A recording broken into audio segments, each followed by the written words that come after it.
Peace and greetings. Today we'll be going over some Moorish articles. The first one shows how Europeans would go engage with the Moors, but they do very disrespectful things. And then when the Moors would punish them, then all of a sudden it'd start a conflict between Moors and Europeans because a European wanted to come and just be disrespectful. Perrin's Adventures. Dr. McDonald and Dr. Clarence Slocum, resident physicians at Central Valley, testified about Perrin's conversations and actions. After the hearing, George Penniman, a friend with the Perrin family and associate counsel with Herbert Berry, who represented the family, told the reporters something about Perrin's exploits in Morocco and Spain. The first day he arrived in Morocco, Mr. Penniman said he insisting on lifting the veils of some Moorish women of high rank. What the hell is this dude thinking, man? That's a European for you, man. I hope they stomped your head in, dude. And as this an offense, the Moors punished by death, the American consul had to go to his rescue, which is United States consul or whatever, man. But Europeans going over there messing with the Moors, starting shit. He also posed as the representative of a prominent American small arms manufacturing company, tried to sell arms to the insurgents, consorted with the Moors, and had his hair cut short because he said he meant to be a Moor. Perrin is said to have spent 50,000 notes in 2 months abroad. He went to one resort and left 3,000 there, which he gave to the women. The American consul recovered it. He also tried to buy a house, but as the owner was not at home, he forced 7,000 notes on the servant. This was recovered through the honesty of the Spanish officers. Again, you got Europeans coming over, man, just being disrespectful, man. Talking about, I want to uncover the veils of your high-ranked Moorish women. I hope they stomped your head out, bro.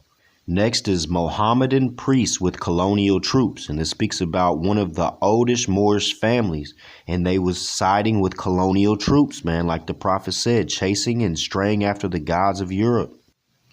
On the recommendation of the governor of Algeria, which is a bey, right? The French minister of war, there's that minister of war again, like in our Moorish mission studies, has appointed 3 Mohammedan priests to be attached to the Mohammedan colonial troops now fighting in France. One of these priests is Bamizrag Mokrani, a descendant of the famous Kabbalian dictator, the Bak Aga Mokrani, who headed a rebellion against France. Another Kantranji by name belongs to one of the most ancient Moorish families. Both are graduates of the French Muslim College at Algiers. Asked for their impression after their first inspection of the co-religionist hospitals, the priest said, "We must repeat the assurance that the hearts of all Algerian Muslims beat in unison for France, and all are ready to pour out their blood and surrender all their possessions to safeguard her power, just straight ripping them of all their birthright. No falsehoods can turn them from the way upon which they have set their feet. France has done too much for them and for Algeria that they should now forget that scratched out became her children." But I don't know what the scratched out is. It said one of the oldest Moorish families, brothers and sisters. And it said that they was fighting against France, but I guess they surrendered, man, and went to the side of the colonial troops. 4 candlesticks are really little kneeling Moorish clowns, whose black faces and hands are startlingly framed by high-peaked white caps and white clown suits, ruffled traditionally at the neck.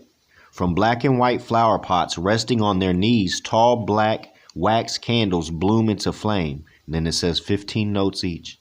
I hope you enjoyed these few articles that I had to share today. Happy Holy Day, Islam.